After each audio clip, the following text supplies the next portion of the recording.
My girlfriend Gabriella came back drunk from the bar, and I sat by the window showing no reaction to her return.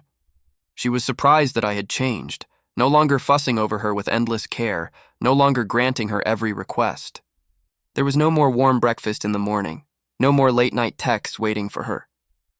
The sweet words I once whispered while pretending to be tipsy, saying I would marry her, had also disappeared. "What are you thinking?" she asked, putting down her bag. I turned my head. The phone went dark, and on the screen was a photo of my girlfriend and her secretary, Louise, drinking a cross-cupped wine together. I chuckled softly. Nothing. So this is what it feels like. When love is gone, the heart no longer aches. After that, I called my mother. "Mom, I agree to come home and take over everything." "What's wrong with you?" "These days you barely even talk." I didn't answer, only stared out the window. "Forget it," she said, pulling a box out of her bag. "Here, this is for you." I opened the box. A platinum cufflink gleamed under the light. I closed the box gently and placed it back on the coffee table. "Why give me this all of a sudden?" "Because you finally learned not to bother me lately," she said with a smile. "You don't call me nonstop when I go out anymore. That deserves a reward." I slid the box back toward her. "Save it for Louise. He'll appreciate it more." Her smile froze. What did you see?" "What did I see? Your cross-cupped wine? Or that phrase, the one you love the most?" "Gabriela." I looked straight into her eyes. "We're over." She slammed the table. "How dare you?" "Just because of one photo?" "How dare I?" I let out a bitter laugh. "After years of bending over backward for you, what I got in return was betrayal." "Do you remember last month when you came home at 3 in the morning?" I asked. "I waited for you at the door for 4 hours." "There you go again?" She rolled her eyes. "You always blow things out of proportion. I called you 37 times. I said calmly. "And then you blocked me." "Because you're too annoying." "Always like this. Can't I even have dinner with friends?" "So I contacted all your friends. I even called the police. And the police told me you were drunk at a bar." "You're insane," she glared at me. "I need freedom in my life, not you monitoring me." "Yeah, I'm insane," I nodded. "Insane enough to believe you actually loved me. Until that night when I saw Louise's post. They were in the bar, glasses clinking, eyes only for each other. And underneath it, the words, 'Spending the night with the one I love the most.' That moment, my heart shattered, but I also woke up. This relationship was a mistake from the very beginning. I stood up and walked toward the study. "It's time to end it." "You can't!" She rushed after me, grabbing my arm. "You promised you'd stay with me forever." I shook off her hand and closed the door. Then I dialed my mother's number. "Mom, I'm ready to come back." "Let's do it your way." "Really?" My mother's voice was full of joy. "Wonderful. I'll arrange everything. You just need to come back for the marriage certificate. The Sun family's daughter has always admired you." After hanging up, I stared blankly out the window. Yes, I gave up the family's arranged path because of her. I'll give you the best life I once promised. I'll make you the most successful woman in this city. Now coffee shops under my name spread all across the city, but her heart was no longer with me. From the day she hired Louise as her secretary, everything had changed. She once said of her new secretary, "He knows what I need, unlike you, who are always trying to control everything." If that's the case, why keep deceiving myself any longer? On the phone with Louise again, I asked, standing at the bedroom door. Gabriella glanced at me, then kept laughing sweetly into her phone. "Sorry, my boyfriend's talking to me. I'll call you back later." She hung up and looked at me impatiently. "What is it?" "Nothing. Just letting you know I'll be sleeping in the study tonight." "Suit yourself." She shrugged and picked her phone back up. I quietly walked toward the study. Behind me, her laughter rang out once more. Ever since Louise became her secretary, we had started sleeping in separate rooms. At first, she made excuses. Later, she didn't even bother explaining. As soon as I lay down, my phone buzzed. It was a voice message from Louise. Gabriella's voice came through softer and more tender than I had ever known. "Baby, imagine us in a cabin by the sea." Such blatant provocation felt childish. I shut off my phone and closed my eyes. The pain that once tore at my chest had turned into numbness, maybe even relief. "Are you really quitting?" My colleague asked the next morning, eyeing the envelope in my hand. "Yes, it's already decided. Because of Gabriella always being with her secretary. Everyone sees it, except you pretending not to." I gave a bitter smile, shook my head, and walked toward HR. As the elevator doors opened, I saw Gabriella carrying 2 cups of coffee into her office. Through the glass door, she laid food on the desk. Even I was never allowed to get close to that desk. Louise took the food, deliberately glancing in my direction. He leaned into Gabriella's ear, whispered something, and she immediately pressed the remote. The blinds slowly closed. The HR manager finished reading my resignation letter. According to policy, you'll need to complete 1 week of transition. No problem. I'll handle everything. At the end of the day, Louise blocked my path. There's a great restaurant tonight. Want to join? What exactly are you trying to do? I stared into his eyes. Just an invitation. After all, we're colleagues. No need. I walked past him toward the exit. Let him be. Gabriella's voice called from behind me. That's just how he is, gets all sour whenever he sees us together. On the way home, I scrolled through Luis's new post. In the photo, he was playing with a professional camera. Gabriella smiled by his side. The caption read, "Thanks to the perfect boss for the amazing gift." Last year on my birthday, Gabriella and I had fought bitterly over photography. Can you stop carrying that damn camera around all the time? She had screamed at me before throwing my favorite lens into the sink. And now she not only bought Luis expensive gear, but also accompanied him to take photos. So it wasn't photography she hated, it was me. Late that night, a video call shattered my sleep. "Augustine, we just left the bar," Louise said, holding up a flushed Gabriella. "She drank too much, but don't worry, I'll get her home safe." Before he could finish, Gabriella suddenly lifted her head and kissed him on the cheek. "Baby!" she slurred. Louise froze for a moment, then broke into a smug smile. "She's drunk. Must have mistaken me for you." "Don't bother coming back," I said coldly. "Find a hotel." I hung up and shut off every line of communication. A sharp ring of the doorbell jolted me from sleep. "Who is it?" I rubbed my eyes and glanced at my phone. 3:15 a.m. From outside came Gabriella's slurred voice. "It's me." "Open up." I opened the door. Louise was holding up a drunken Gabriella in the hallway. "Sorry to bother you," Louise said with false courtesy. "Gabriella drank too much, so I brought her back." "Thanks, I'll take it from here." I reached out to support Gabriella. But Louise didn't let go immediately. "Heard you weren't happy about our photo." "Doesn't matter," I said flatly. "Really?" He sneered. "Then why did you resign? Why stop calling her?" I didn't answer. He leaned closer to my ear. "Why humiliate yourself? Even if you marry her, her heart will always belong to me." In the past, such provocation would have made me furious. Now I only wanted him gone. "You should leave," I said, staring into his eyes. Louise shrugged. "Suit yourself." He finally let go of Gabriella, but before turning away, he deliberately called out, "See you tomorrow, baby." I helped Gabriella inside. She reeked of alcohol. Her makeup was smudged and she could barely stand. "I want a shower," she mumbled. "Can you manage it yourself?" "Of course." She staggered toward the bathroom. "I'm not a child." The bathroom door shut, water splashing inside. I sat on the couch, lost in thought. After some time, the door opened. Wrapped in a towel, Gabriella came out. "Why aren't you asleep?" she asked, her voice clearer now. "Waiting for you." She bent over, staring at me. "Are you angry?" "No." "Liar." She sat down beside me, her fingers tracing my cheek. "Is it because Louise brought me back?" I didn't answer. "Don't be like that." Her tone softened as she leaned closer. "He and I are just colleagues." "Then how do you—" "Explain the marks on your neck?" She instinctively touched her neck. "What marks?" "Don't play dumb." I gave a cold laugh. "The whole company knows what's going on between you two." "Nonsense." She raised her voice. "You're always so paranoid." Then suddenly she switched tactics, her voice turning gentle. "Augustine, let's have a baby." That sentence hit me like a bucket of ice water. "Are you serious?" "Of course." She smiled. "We've been together for so long. It's time we had a child. With you and Louise flirting, I told you, it's just a work relationship." She snapped, standing up angrily. "Why can't you ever trust me?" Just then, her phone rang with a special ringtone. She immediately snatched it up. "Hello, Louise." After a short call, she quickly dressed. Louise got into a fight at the bar. "I need to go." "Now?" I asked with biting sarcasm.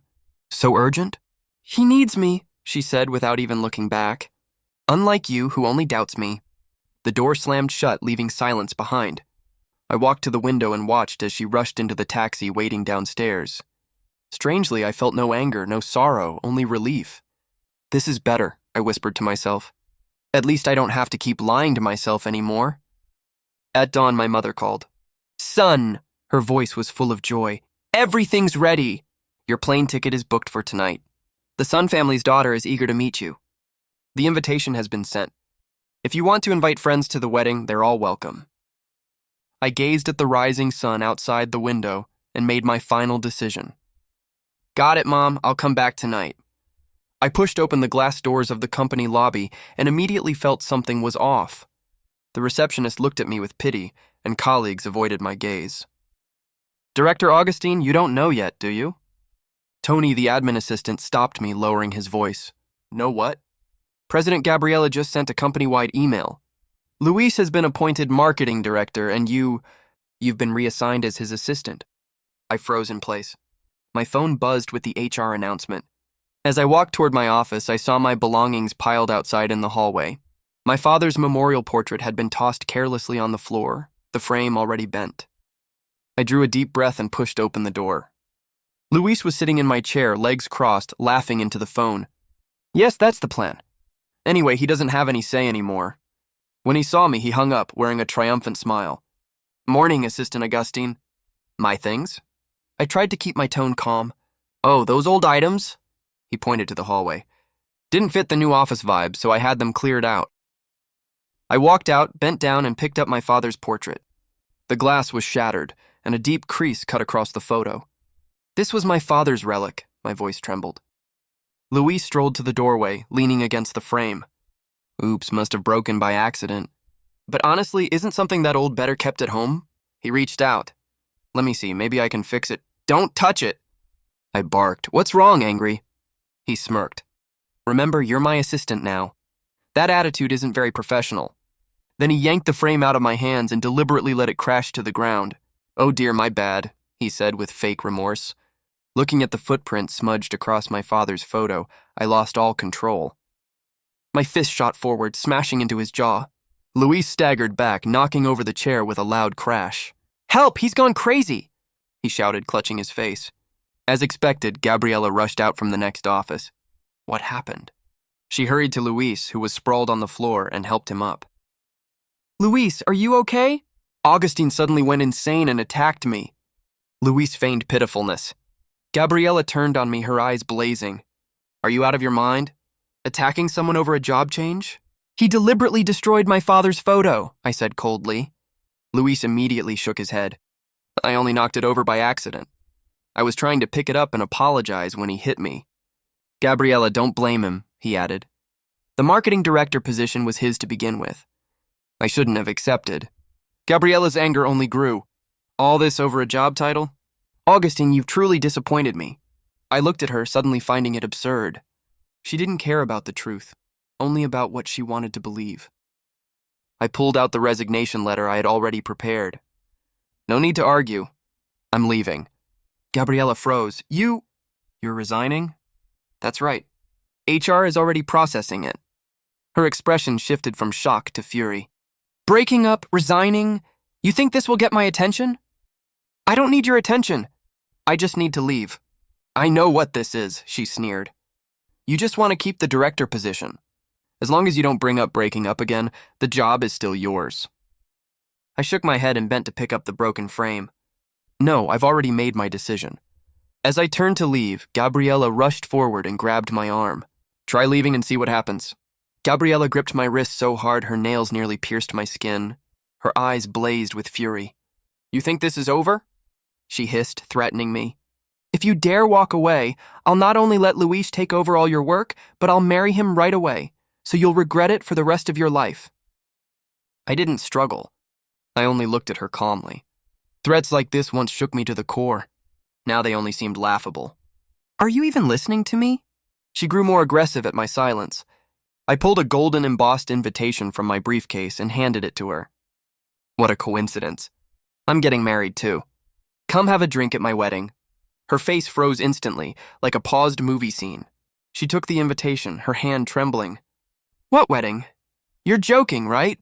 I'm not joking. With who? Monica Sun, daughter of the Sun Group. When did you even meet her? It was arranged by my family. My mother has always liked her.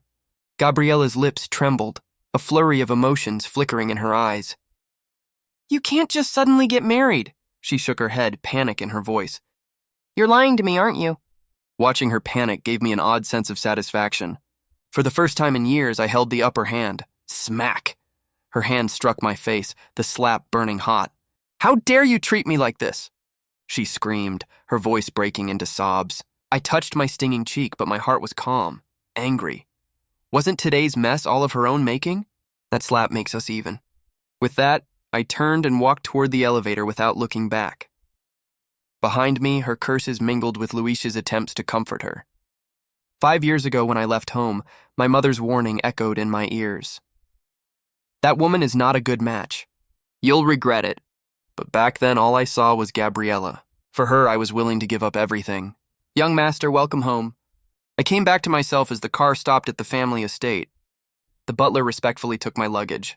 Where's Mom? Madam is waiting in the study. I pushed open the study door. My mother was reviewing documents. Seeing me, she set down her pen and stood with a smile. Finally come to your senses. You were right. I was wrong. She nodded in satisfaction. Go freshen up. Dinner is ready. The warm bathwater eased my body.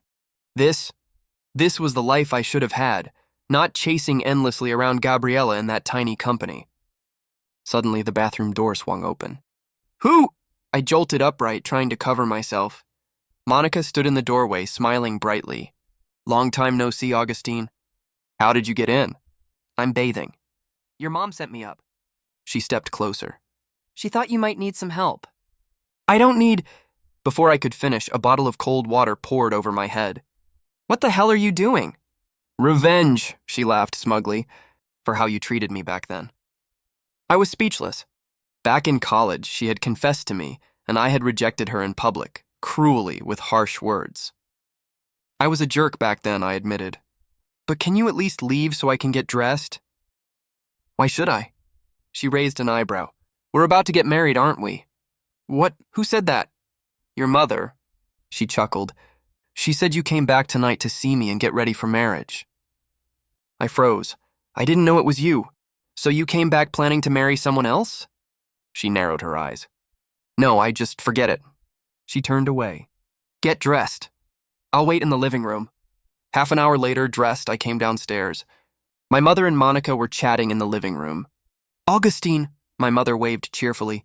Come join us. I'm talking with your future wife. I looked at Monica. You really agreed to this? Why not? She met my gaze calmly. Because I treated you so badly back then. You should hate me. I did hate you, she admitted. But that doesn't mean I stopped liking you. Why do you still like me? That question made her smile. You can think about that after we're married.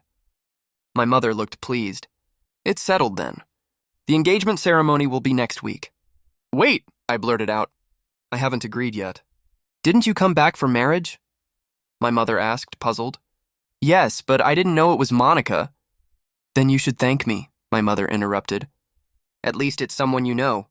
Better than a stranger. I turned to Monica. Do you really want to marry me? Not just to get back at me? She looked straight into my eyes. I want to marry you because I like you. Always have. Have a good talk. I'll go prepare dinner, my mother said, casting us a meaningful glance before leaving the living room. The moment her footsteps faded down the hallway, Monica turned to me, her eyes glimmering with amusement. Your mom is thoughtful. She knows how to give us private space. I cleared my throat awkwardly. That's just how she is, always making decisions on her own. Monica looked straight into my eyes. Do you really plan to marry me? The directness of her question left me momentarily speechless. I stared at the girl I had grown up with, unsure how to respond. What are you thinking about? She nudged me lightly, breaking my thoughts. Still thinking about that woman. I shook my head. No, liar. She put her hands on her hips, her expression turning stern. I just don't get it. What's so good about Gabriella anyway? She began listing Gabriella's flaws, her voice dripping with jealousy. Watching her puffed up cheeks, I couldn't help but laugh. "What are you laughing at?" She glared at me. "Nothing, just, I think you're adorable." Her expression softened instantly. She leaned closer, whispering, "So, are you mine now?" Her question stirred memories of everything between us. How she had protected me from bullies as a child. How she had chased off girls who tried to confess to me in school. How she stayed by my side when my father died, helping me through the darkness. If not for Gabriella, perhaps Monica and I would have been together long ago. "What are you thinking about?" Her voice pulled me back to the present. I held her hand. I was thinking about our story. "Which part? When I beat up those boys who bullied you, or when I tore up that love letter a girl gave you in the cafeteria?" I shook my head with a smile. "All of it. I never properly thanked you." "No need." Her gaze softened. "I did all that because I liked you." Her frankness stirred something in me. I leaned closer and whispered, "I think I've always liked you too, just blinded by Gabriella." Her eyes lit up. "You mean, I mean," I took a deep breath. "I'm willing to marry you." With a joyful cry, she threw herself into my arms, nearly knocking me over. Then she rose on tiptoe and kissed my lips. That kiss ignited the desire I had suppressed for so long. I lifted her and strode toward the bedroom, forgetting completely that my mother was still in the kitchen.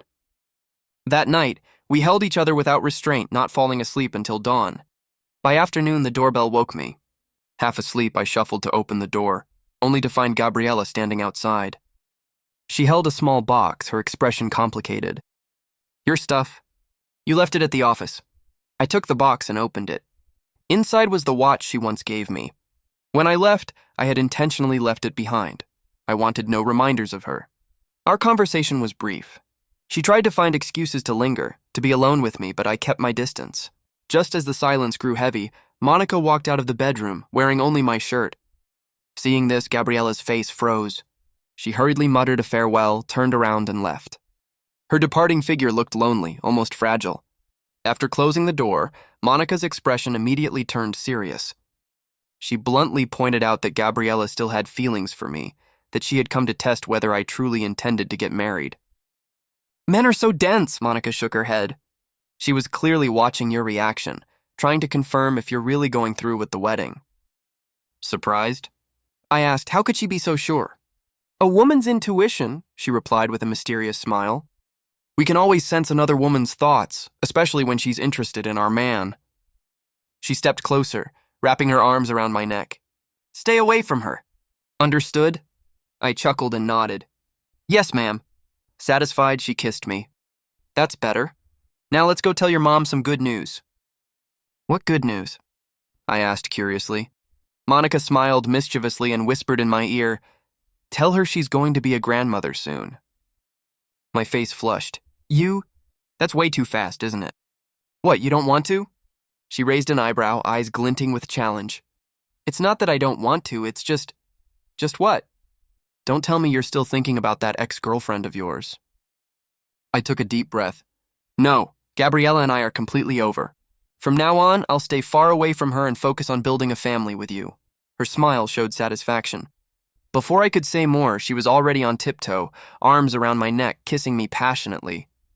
Our relationship was sealed in that moment, as if it had been destined all along. That night, as we curled up on the couch watching a movie, my phone suddenly buzzed. A friend request appeared on the screen. "Who is it?" Monica asked curiously. I glanced at it and frowned. Louise, Gabriella's man. She grew instantly alert. "What does he want from you?" After a moment of hesitation, I accepted. Almost immediately, a barrage of messages flooded in. Luis's words were full of hostility and warning. He accused me of clinging to Gabriella, saying she had canceled an important company meeting just to deliver that watch to me. He told me to remember my place and stop interfering in their relationship.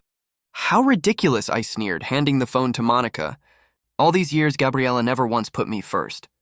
After reading the messages, Monica scoffed. "He's jealous. Looks like Gabriella still has feelings for you." I shook my head and told her about that cold winter night last year. I had been bedridden with a high fever, only wanting Gabriella to buy me some medicine. But she said Louise had an urgent project that needed her help, and quickly hung up. Later, I found out that the so-called urgent project was nothing but one of their private dates, I said bitterly. That woman is outrageous, Monica fumed. She ignored you when you were sick, but now she suddenly has time to deliver a watch? I was just about to block Louise when Monica deftly took my phone away. Don't waste time on people who don't deserve your attention, she said softly, leaning on my shoulder. Since it's over, don't look back anymore. I wrapped my arm around her shoulder, grateful for her understanding. You're right. They're not worth my time. Oh, by the way, she suddenly looked up, eyes sparkling. There's a business gala tomorrow night. Will you come with me? Curious, I asked, what kind of event is it? She explained it was her company's annual banquet, the perfect chance to announce our relationship publicly. You want to introduce me to everyone? I asked in surprise. Of course, she smiled. I want everyone to know that Monica is already taken. Her straightforwardness made me laugh, and I gladly agreed. She turned off the TV happily and pulled me back into the bedroom. The next morning, I was awakened by birds chirping outside the window. Monica was still asleep, sunlight streaming through the curtains, tracing her delicate features. What are you looking at? She suddenly opened her eyes, catching me. At how beautiful my future wife is, I answered honestly. She smiled, stretching lazily. What time is it? Just past 9. Oh my God! She jolted awake. We need to hurry! There's so much to do before the gala tonight. Before I could react, she was already dragging me into the bathroom. What happened next caught me off guard. She started unbuttoning my sleepwear, and I could only stumble back awkwardly. What are you doing? She asked, puzzled by my reaction. I think you should shower first. But she yanked at the hem of my shirt anyway. The fabric tore with a sharp rip. We're about to get married and you're still this shy? She laughed at my embarrassed expression. Our time in the bathroom lasted much longer than expected. It wasn't until nearly 11 that we were finally ready to leave. Monica had chosen a deep blue velvet dress with a daring slit that showed off her long legs. Her hair was styled in an elegant bun, with loose strands falling naturally by her ears. You look stunning, I said sincerely. Like a princess. Smiling, she stepped closer and adjusted my tie. There'll be a lot of my colleagues and business partners tonight. I'll introduce you to them. I'm a little nervous, I admitted. I'm not great at socializing. Don't worry, she reassured me. Just stand by my side. You don't need to do anything else. Even so, a faint unease stirred in my heart. Augustin, are you listening to me? Monica's voice pulled me back from my thoughts. Sorry, I got distracted, I said with an apologetic smile. Standing in the hotel elevator, I suddenly realized something I had never thought about before. During the 5 years I was with Gabriella, she never once brought me to any of her social events, let alone introduced me to her friends. I had always assumed it was because she wanted to stay low profile. But now I saw the truth. Maybe I just wasn't important enough. Nervous, Monica squeezed my hand. A little, I admitted. I'm not good in these kinds of settings. Don't worry, she said with a smile as she straightened my tie. I'll be right here. The elevator doors opened to reveal a lavishly decorated banquet hall. Monica explained that this was a quarterly networking gala hosted by several major corporations. On the surface, a business exchange, but in reality, also a matchmaking ground for the heirs of powerful families. Monica, a woman in a Chanel suit, walked toward us. It's been ages, Allie, Monica greeted warmly, then naturally looped her arm through mine. Let me introduce you. This is my husband, Augustine. I was surprised that she used the word husband instead of fiancé, but still extended my hand politely. Hello, it's a pleasure to meet you. Oh my, you're finally married, Allie exclaimed. I thought you'd stay single until 40. Over the next half hour, Monica introduced me to at least 20 business figures. Every time she called me husband without hesitation, her tone filled with unmistakable pride. Just as we were speaking with a senior banking executive, my eyes wandered across the crowd and froze on two all too familiar figures, Gabriella and Louise. They stood at the far end of the hall as if they had just arrived. Gabriella wore a beige evening gown, clearly dressed with extra care. I quickly averted my gaze, but it was too late. Our eyes met across the room.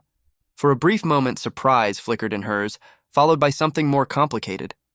What's wrong? Monica immediately picked up on my distraction. Nothing. I shook my head, then grabbed a chocolate-covered strawberry from a passing waiter's tray. Here, try this. I held the strawberry up to her lips. Monica blinked in surprise, then smiled sweetly as she took a bite. Really sweet, she said, deliberately raising her voice. Then she picked up another strawberry and fed it to me. Here, you try. I bit into it and nodded. Delicious? Of course it is, she teased, winking. Strawberries taste sweeter when fed by your husband. Halfway through the gala, a group of Monica's college friends came over to catch up with her. I took the chance to excuse myself, telling her I was going to the restroom. But as I stepped out of the washroom, ready to head back to the banquet hall, a familiar figure blocked my path. Gabriela. Can we talk? Her voice was lower than usual, carrying a trace of pleading I had never heard before. There's nothing to talk about, I tried to walk past her. Please move. But she blocked me with her arm. Just 5 minutes. I'm begging you. I stopped, sighing. Say it quickly. Are you really married? She stared straight into my eyes. You didn't just do it to spite me, did you? That's none of your business. Augustine, I know I did a lot of things wrong. That day at the company, I shouldn't have treated you like that. I let out a cold laugh. Now you know how to apologize. Too late. It's not too late. She suddenly stepped forward and grabbed my arm. We can start over? I'll fire Louise. You can be in charge of the company again. I shook her off. Gabriella, have some self-respect. I'm married now. Please respect that. Her eyes turned red instantly. You can't have fallen for someone else this quickly? I know you. You still love me. Then she suddenly threw herself at me, hugging me tightly. The move shocked me and disgusted me. I shoved her away with force, stepping back. Enough. I raised my voice. We're over. I have a new life now, a new partner. Don't interfere anymore. Her tears finally spilled over. Augustine, I was wrong. All these years, I never truly cherished you. Only when you left did I realize how much you meant to me. Please, give me one more chance. I swear I'll change. Once upon a time, a single tear from her could make me weak. Now it only seemed ridiculous. It's too late, I shook my head. I've already made my choice. I wish you and Louise happiness. I don't want him, she nearly screamed. I only want you. Just then, a clear voice echoed from the end of the hallway. Darling, so here you are. I turned to see Monica walking toward us, a brilliant smile on her face. She crossed the hallway, came right up to me, and tiptoed to kiss me on the cheek. I've been looking everywhere for you, she said deliberately loud, her gaze locked on Gabriella. Turns out you were being held up. Pretending to just notice, she pointed at my suit. Oh no, your jacket's stained. She gestured at the smudge of lipstick on my sleeve. And this was custom made for you. Before I could react, she had already slipped the jacket off my shoulders and tossed it straight into the trash bin. No worries. I'll buy you a better one when we get home, she said soothingly. Then she turned to Gabriella, her smile triumphant. Do me a favor and stop bothering my husband from now on, okay? Gabriella's face went pale with fury, but before she could speak, Monica had already taken my arm and led me away. I knew she still couldn't let go of you, Monica said triumphantly, her eyes glimmering with victory. Women are especially sensitive to these things. I held her hand tightly and smiled. You're always right. As we returned to the banquet hall, Monica suddenly stopped, her eyes lighting up. She turned to me with a mysterious smile. I have an idea. Before I could ask, she was already pulling me toward the main stage. She gestured to the band and the music slowly faded. All eyes turned toward us. Sorry to interrupt, Monica said, as she accepted the microphone from a staff member, her voice ringing clear. I'd like to take this chance to share some good news. She looked at me, her eyes filled with tenderness. This is Augustine, my husband. We just completed our marriage registration and are officially husband and wife. I hope everyone here will bless us. The hall erupted in cheers, applause, and congratulations. Amid the joyful atmosphere, I noticed Gabriella in the corner. Her face was pale, fists clenched, eyes burning with anger, unwillingness, and pain. Before the announcement ended, she hurried out of the hall, leaving Louise behind, staring blankly in confusion. Half an hour later, while I was speaking with several entrepreneurs, Louise appeared before me, fury written all over his face. Can I have a word? He asked, forcing down his rage. I excused myself politely and followed him to a quieter corner. What did you say to Gabriella? He demanded, his voice low and hostile. I didn't say anything, I replied calmly. I just asked her to respect my decision. Lies! He nearly ground his teeth. Why else would she leave so suddenly? You must have provoked her. Looking at this man still in the dark, I felt a flicker of pity. Do you really want to know what happened? I asked. Of course, he said. I contacted the hotel's head of security. On the monitor, the footage played clearly. Gabriella stopping me in the hallway, her confession, her embrace, every word she said. I was wrong. These 5 years, I never truly cherished you. Give me another chance, I promise I'll change. I don't want him. I only want you. Each word fell like a hammer striking Louise's heart. His expression shifted from anger to shock and finally to utter despair. Why, he murmured. Why is it you? Suddenly he grabbed my collar. What's so special about you? Why is she still obsessed with you? I didn't resist, only looked at him calmly. That's a question you should ask her, not me. His grip slowly loosened, and he slumped against the wall as if all strength had drained out of him. I said nothing more, turning to leave the monitoring room and returning to the banquet hall to find Monica. On the way home, Monica's phone kept buzzing with notifications. She opened her social media and was stunned to see several trending hashtags rapidly climbing the charts. Lynn executive breakdown. At the bar. Business rising star confronts. Ex-girlfriend end in public, clicking on the video. The image showed Gabriella Lynn stripped of her usual elegance and composure. She sat alone in the corner of a high-end bar, surrounded by empty glasses. Augustine? Her voice was slurred from alcohol. How could you treat me this way? I loved you so much. Why can't you give me another chance? I never truly liked Louise. Never. I only wanted to make you jealous. I thought no matter what I did, you would always stay by my side. Why did you just go and get married? What's so good about that woman? The camera suddenly turned to the entrance of the bar, where Louise stood, his expression shifting from disbelief to deep anguish. He strode toward Gabriella, his voice trembling. Is everything you just said true? Gabriella looked up at him, not panicked at all. Instead, she gave a drunken smile. Of course it's true. Why? You don't believe me? Then what about our engagement? Louise's voice was almost begging. Gabriella took another large gulp of alcohol. Engagement? That was only for Augustine to see. I wanted to make him jealous. I wanted him to come back and beg me. Louise's eyes turned red. Then what am I to you? Gabriella gave him a cold glance, her tone dripping with drunken disdain. You're nothing. With that, she staggered to her feet, shoved Louise aside, and stumbled out of the bar, leaving him standing frozen in place as if struck by lightning. After closing the video, Monica and I sat in silence for a while. It's unbelievable, Monica finally said. How could she treat someone who truly loved her that way? I didn't answer. I only held Monica's hand tighter. Once I too had been that fool who was used, but now I had finally found someone truly worthy of my love. Thank you, I whispered. Thank you for showing me what real love is. Monica leaned against my shoulder and murmured softly, Don't thank me. Because I've also found the happiness I was searching for. The speed at which the video spread was far beyond what I had imagined. I had thought this matter would gradually die down with time, but things developed in an unexpected direction. In less than an hour, a new wave of revelations about Gabriella appeared on social media. Chas Gabriella bullying roommate during college chow. Gabriella s'affaire with a married executive. Most shocking of all, someone anonymously released a hospital report clearly showing Gabriella's name and the diagnosis, early pregnancy. Although the account was anonymous, judging from the content, it wasn't difficult to guess that this information most likely came from Louise.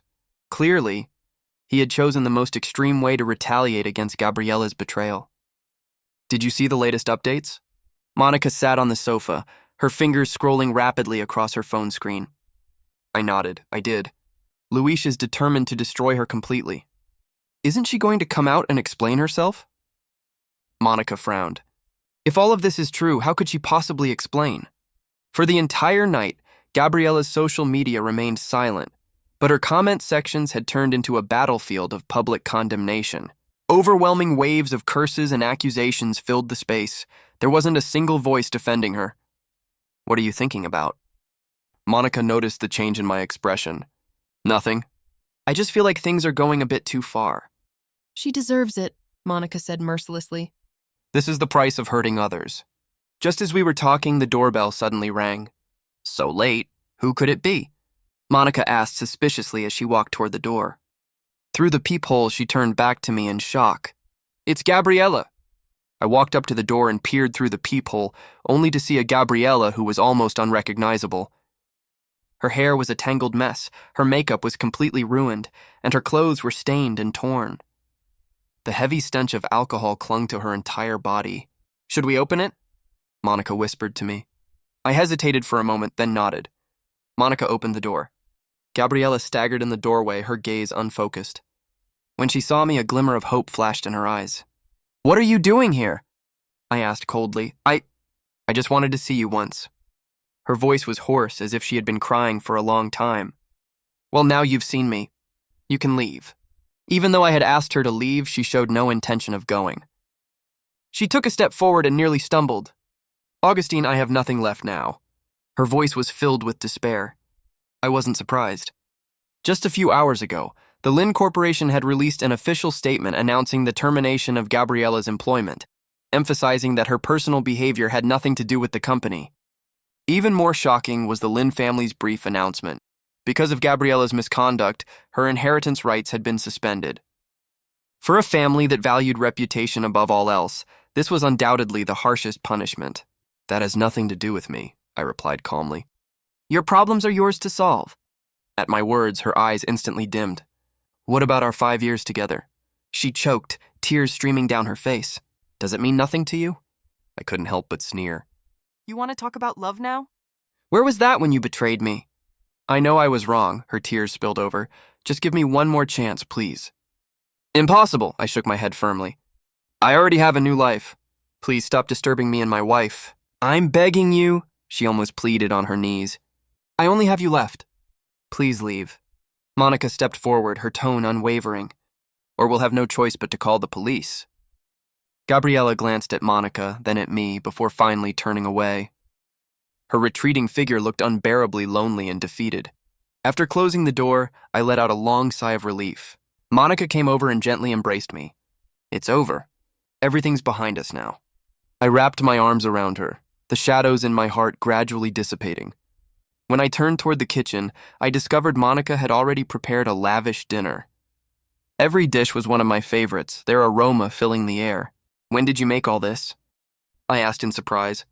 "While you were napping this afternoon," she said with a smile. "Come on, taste it and see if it's to your liking." I picked up a piece of sweet and sour pork. The flavor was perfect, balanced between tangy and sweet, with tender, juicy meat. "It's delicious," I praised sincerely. "Then I'll make it for you every day," she said joyfully. "So you'll always have something tasty to eat." I shook my head. "How could I let you cook every day? From now on, leave the cooking to me. All you need to do is enjoy life." "Really?" Her eyes sparkled with delight. "Then I'll be spoiled." "Of course it's true," I grinned. "My cooking skills aren't bad at all." After dinner, we decided to take a walk around the community to help with digestion. As soon as we stepped outside, we heard commotion in the distance, accompanied by the wail of sirens. "What happened?" Monica asked curiously. A neighbor rushed past looking panicked. "There's been a car accident in the East District. It looks serious." Driven by instinctive curiosity, we followed the crowd toward the scene. Outside the east gate of the neighborhood, a luxury car had crashed into the roadside barrier, its front completely mangled. Police and paramedics were busy at the scene, and the area had been cordoned off. From afar, I saw medical staff lifting a figure onto a stretcher. Even though the body was covered in blood, I recognized the familiar dark green silk blouse and beige trousers. It was the same outfit Gabriella had been wearing earlier. "It's a drunk driving accident," someone whispered nearby. "They say her blood alcohol level was several times over the limit." My heart sank, a complex and indescribable feeling welling up inside me. "Let's go home," I said softly to Monica. She nodded silently, holding my hand as we turned away from the crowd. At last it was truly over.